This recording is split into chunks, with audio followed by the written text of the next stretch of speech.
So here in the lesson in Virtual Exam Tutor, I'm doing atomic radius, and as you can see, all the shapes are going across the screen and the shapes are hidden and they're all aligned. I'm going to show you how to do a transition like this with any type of picture using the Align tool and using the Morph tool. So let's show you how to do this morph using the Align tool. So first of all, with any morph, we're going to have to duplicate the slide. So we've duplicated our slide. Now let's put the balls or atoms, if you're a chemist, in the right place. We had to have all of those balls underneath the NA. So we do that by selecting. I'm just pressing Shift and the balls to select them all. And then we go to this Align tool under Picture Format. So the Align tool is right here.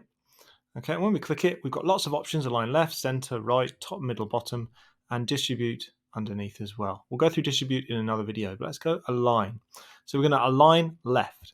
That puts everything on the leftmost point. Now it doesn't align everything up. You see they're not all aligned. So let's do another align after we've done the left, and this time we want to align the middle. Now, play around with the align tool because it can make your life a hell of a lot easier, and you can see everything is underneath that NA. Now, if it's not underneath and you've done this before and you don't find that it's underneath, you might have to play around again under picture format with bring forward or send backwards and choosing the individual shapes to send them backward or send them forward. Anyway, let's do our next slide. Next slide, let's move this first because in the video we moved that up there. Okay, and then select all.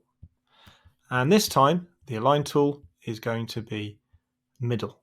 Okay, and that means they're all aligned middle, and the middle aligns them perfectly. And now we've got our two slides that we're going to morph.